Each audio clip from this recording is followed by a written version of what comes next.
Um, I'm back with another video, and this one will be about pain medicine, what we have to go through to get it, and also what pain medicines work and don't work for endometriosis. So, a little bit of my personal experience.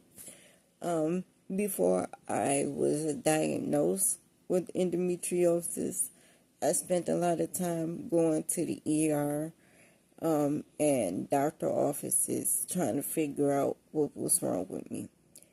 A lot of In the beginning, when I first started going, the doctors would just give me morphine or Vicodin, what we had back then, to deal with the pain in the beginning for like the first year, and there was no problem. But by the time the second year came around and the doctors were doing tests, simple tests like giving me STD tests, UTI tests, or ultrasounds, X-rays, and CAT scans, MRIs. And on none of those tests did they see anything. So then the doctors started saying that I was making up stuff. I wasn't in pain. I was lying about being in pain. And obviously I had a drug addiction and I needed to quit coming to the hospital to feed my fix. So I started going into the hospital with the pain, and the first thing I would tell the doctors when they would come in the room, that whatever you do, don't give me any pain medicine. Figure out what's wrong with me. And even though I was in excruciating pain, they started to take me more serious. And that was about the third year I had been going through the pain. So, and that was right before I found a doctor to actually help me. But like I said, I had to get to the point where I stopped asking for pain medicine altogether, even though I was in so much pain, for them to take my pain serious. And that was almost 4 years of going through everything I had been through. Like I said, I was going to the hospital at least once a week, if not more. So, imagine, it's 365 days in a year. Imagine how many days I spent in the hospital those 3 years. But the most common thing they want to give you when you go into the hospital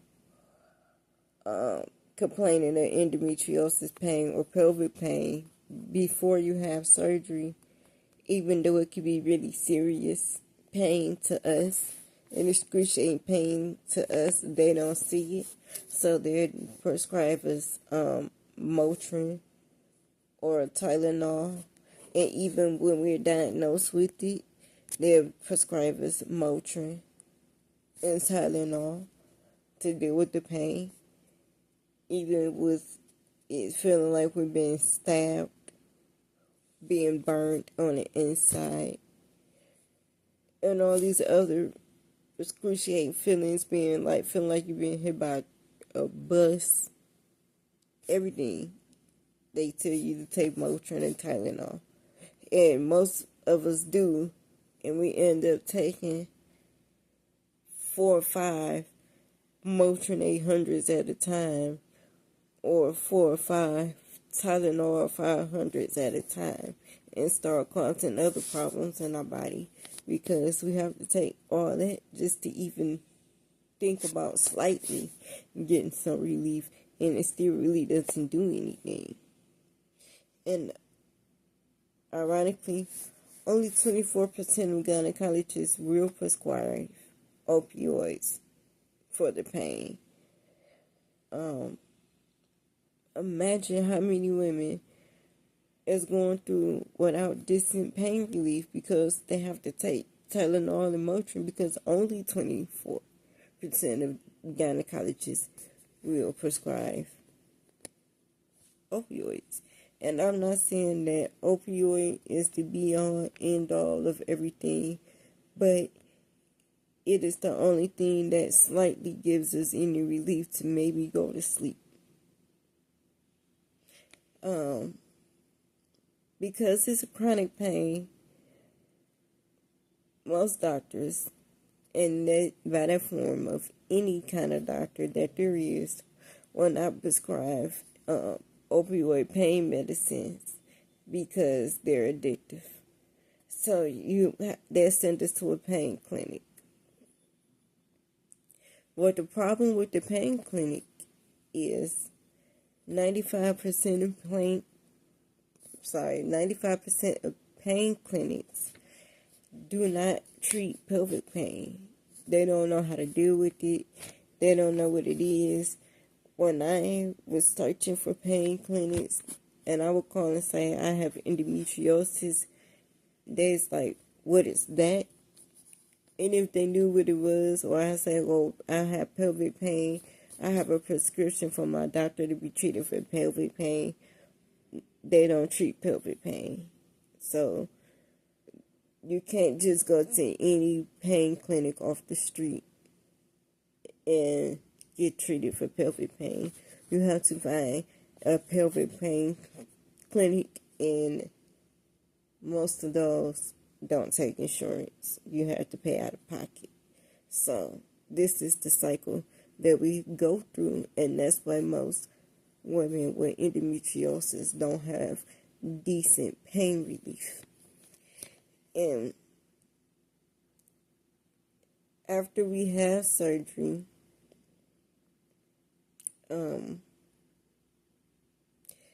89% of us will be prescribed opioids for just the surgery. So after you have surgery, they might give you opioids for 2 weeks. But that's still only 89% of us. So what about the other 11% of women who just had a surgery?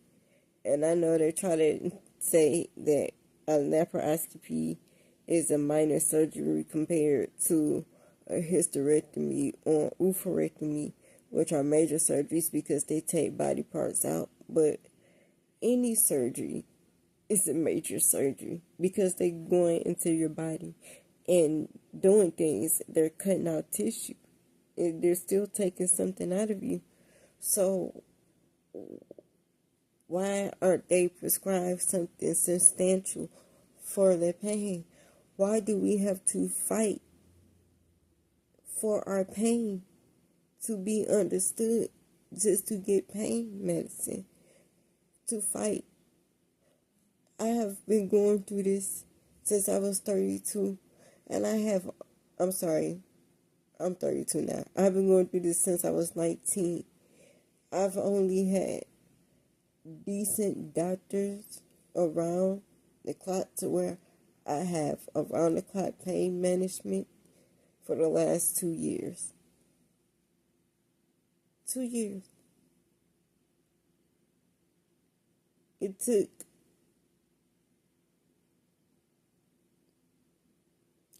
11 years to get doctors to take me serious and to find the proper doctors to get me to where I'm able to at least sleep at night. Because I still sometimes can't get up and cook, clean, and do all of that. I have a caretaker. And I still walk on a walker a lot of days. So we are fighting for adequate pain management as we speak. At least if you can't cure what we're going through, if you haven't found the answer to why it happens or how to stop it from happening or how to help us help take it away, Why can't you at least give us adequate pain management if it's recognized as a disease and it's really there? And you're really going in and removing organs, and you're really going in constantly removing tissue, and people are going in having surgery every year, every 2 or 3 years. People are on a fifth. Some people are on their 15th surgery. And we can't get adequate pain management. No one will listen to us to give us proper pain management. Even with the surgery. Not proper pain management. So, I wanted to get into some things that can help with pain management. Some people more than others. It really depends on the severity and where your pain is at, and where your endometriosis is at. A lot of these things I tried. Some worked for me, some didn't work for me, some worked for me temporarily, and my pain just kept increasing as other things happened. One thing that's supposed to work, I haven't heard of a lot of women who gets a lot of relief, but Orlistat is a medicine that they made that was supposed to be a miracle for endometriosis. It's designed to treat endometriosis. It's designed to treat the pain of endometriosis. Unfortunately, I could never get my insurance to approve me for it, and I've never tried it, so I can't give you a personal experience of how it works and if it does work, but it's supposed to work for women. And if you have taken it, if you have taken it before, can you please comment below on my YouTube channel to let me know if it worked for you or didn't work for you, if you recommend women to take it or not, because I never took it, so I wouldn't want to give any recommendations on something I haven't personally taken. Tramadol is somewhat effective for the pain. I know it helped me for years. When I had more of a moderate before I got to the severe stage that I'm in now, it did help me a lot, and it definitely helped me get to sleep. A lot of nights when I couldn't sleep at all, Tramadol definitely helped me. They also have a Tramadol. It's called Ultracet, which is Tramadol mixed with Percocet, and that also worked for me. But yes, I'm sorry. That worked for me too. Sometimes.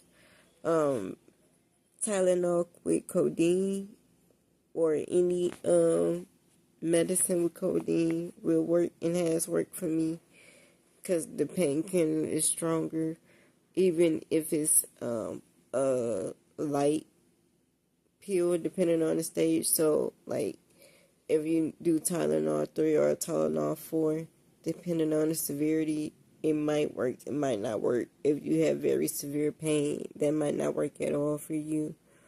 Motrin Tylenol never has worked for me.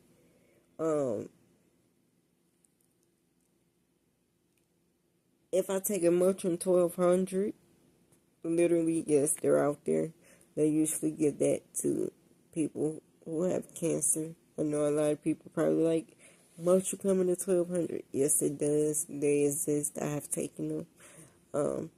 That's probably the only Motrin that has ever worked to help some of the pain subside, but never I have never taken any pain medicine that took my pain away. So let's get to that. No pain medicine has ever taken my pain away. But some pain medicine has helped to the fact that it has helped me sleep. Morphine helps sometimes when I have really bad pains to the point that I have to go to the hospital. But when it gets to that point, for me, my severity of my pain, I usually have to have at least 2 to 3 shots of morphine or 2 shots or Dilaudid before I feel relief. If I get to the point that I have to go to the hospital. If I have to go to the hospital, that means like I'm bent over, I'm crawling, and I can't move. I haven't had pain to that bad to where I had to go to the hospital because I have adequate pain doctors now, but I still have pain to where I can't get up and cook and clean and do normal daily tasks. Some days I still can't walk at all. I can't get out of bed at all.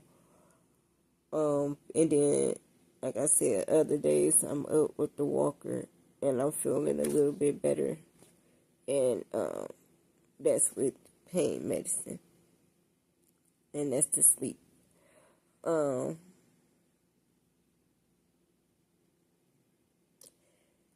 do know that Dilaudid, when I had cysts on my ovaries, they sent me home with Dilaudid pills. And I don't suggest that for anyone, especially if you have kids or you have a job or if you want to live any type of normal life. I do know that we need pain medicine to be able to make it through a lot of days, but I am one to say that some of this medicine is so strong, it's too strong, that one, it don't even alleviate the pain, and you're just there. And what I mean by that is they sent me home with a lot of pills. I can't remember the dosage. I think it was probably 10. And this little tiny itty bitty purple pill. And I took one. And don't get me wrong, them cysts on my ovaries was bad. The cyst was bigger than my ovary. And I had 2 of them. That was twice the size of my ovary. So I was in excruciating pain. I don't want to lie about that. The pain was terrible. So I thought the medicine would work. And I took the medicine. And that's when my son was trying to ask me to go outside and play with him. And if you have young kids, that's definitely not something you want to deal with. Because the medicine sometimes don't stop the pain. It just numbs you. That's all. And that's what that did. So I just do know that there is a thin line between having adequate pain management and the pain medicine being too much. So I just want to put that out there. But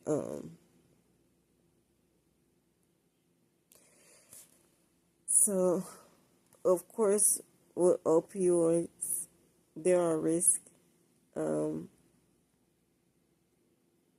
The number one risk is constipation.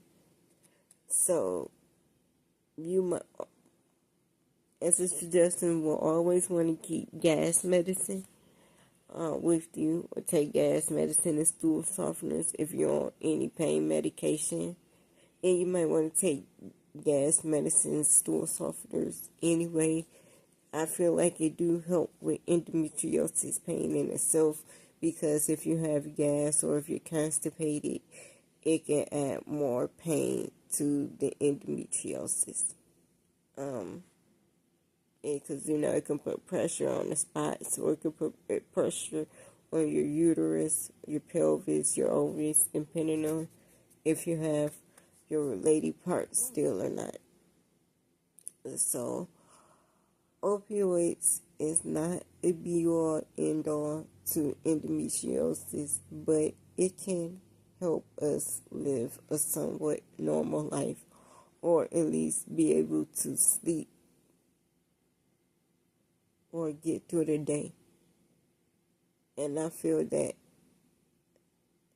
there should be a better system for them giving us pain management. I think that they need to come up with endometriosis pain management doctors, since there's the regular pain management clinics don't help us. It's a constant uphill battle for women who have endometriosis and their pain, and to fight to get help. So please, like I said before, if you know someone who have endometriosis and they seem angry or seem to be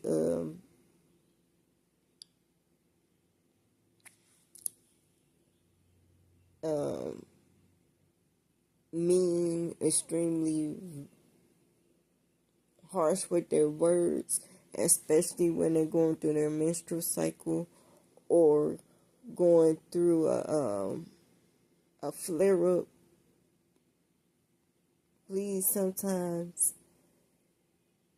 please be patient and understand. A lot of women lose partners, lose family members because people don't understand what we go through or care to listen to us or care to hear. But when you live your life in pain every day and you don't understand that you are in chronic pain, and it's one thing if you're in chronic pain and people understand and look at you, like when people have cancer, they recognize cancer and say, okay, we see that you're in pain, we understand the pain. But when you have endometriosis, no one, I'm trying to think of the word,